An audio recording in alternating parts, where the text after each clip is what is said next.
ค่ะหมายสงค่ะหมายสงกุกกุกอนค่ะพี่น้องเขาค่ะเนาะ ซื้อหลุดต่อวัดต่อไว้ซื้ออันเป็นบริษัท2022นั่นค่ะเนาะว่าเฮ็ดตั้งหลายตั้งหนึ่งเกาหลีเนี่ยพอกับสิบนายนาปล่อยจ้ามไล่เนี่ยกับสิบมาตั้งเฮาเนาะย้อนเปิ่มมานั่งละหันเขาก็มือเฮือนกว่านะเนาะก็บริษัท2022ได้ครับถึงวันที่24-25ค่ะเนาะให้เนี่ยยืนก่อนค่ะเนาะนะคะกนเฮ็ดเอกสารเฮาค่ะเฮ็ดอะไรไว้ตั้นใจครับไว้แต่ว่า ไว้เตี่ยค่ะเป็นเจ้าหน้าที่เก่า เจ้าหน้าที่เก่าสถานทูตเจ้าหน้าที่เก่าที่ไร เจ้าหน้าที่เก่าอันเฮ็ดการนำกันล้าง เขาหันวันเปิ้นกับปัดเพียวห้องน้ำสถานทูตเป็นสูเยอะ อันนั้นยายลาดป้า ค่ะก็ยามเหตุการณ์ในศาลศาลเจ้าเหมือนดังค่ะ ฉันเช่าตีเพื่อนเก่าไม่เลี้ยงห้อง ค่ะยามไปศาลเปิด เปิดปีใหม่เขในก่อนเงี้ยนั่นน่ะเป็นเอาหมูเอาไก่ก็ไว้ในอะไรกับไปศาลเจ้าที่กลมยาวมากิน ค่ะวัดแต่ว่าเรียนก่อนเนาะพี่น้องเฮาค่ะ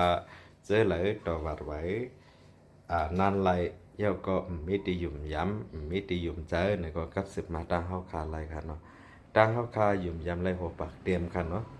ครับยืนจีไอป้าครับต่อวัดไว้เอกสารอันเตหมดในเดือนธันวาคมวันที่31ในเฮาค่ะเตครับถึงวันที่13เดือนธันวาคมเนี่ยเนาะย้อนเพราะว่าก้นมันหนำสังเจอว่าเงาลายมันแหลกลายเปลี่ยนไปเป็นเรือนกว่าตา60วันตา2เรือนสังว่าต่อนั้นยาวนี่ก็เฮาคาก็เรียบเตครับต่อพอถึง28 29เรือนธันวาคมซะก็เจอในก็จำเป็นไรก็เป็นนั่นแหละเจอพี่น้องเฮาคาลดต่อวัดต่อไว้นั่นให้แนดยืนกันค่ะเนาะซื้ออันเป็นบริษัท2022นั่นให้ยืนก่อนเพราะว่าเป็นลูกจ้างเก่าเฮาอันเป็น2022นั่นเนี่ยเฮาค่าเอา7,500เนาะต่อไว้เฮ็ดกันเพราะเป็นลูกอันใจ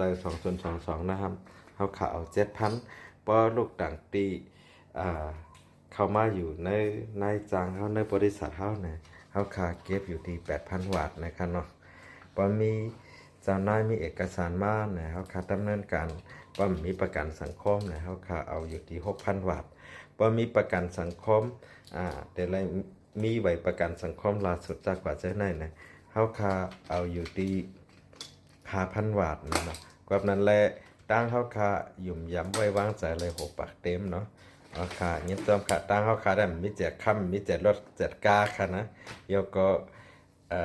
มีเลยใจแลกใจน้ำใจต่อน้ำใจก็ค่ะหมายสงค่ะบ๊ายบาย พูดกวนตีนสมังไทย แจกคำก็ยากกระดาษเปล่าขึ้นนะเสียงเงินดังน้ำยากกระดาษเปล่าขึ้นนะเอาวะ คนมาฟังจะบอกว่าสุดท้ายแล้วคนตีนนะพี่ แจกคำ12,000ก็ยากกระดาษเปล่าขึ้นนะมาเลย8,000มีกระดาษเปล่า7,000ก็มีกระดาษเปล่าเอาค่ะมีเอกสารปันไว้ครับมาสงค่ะ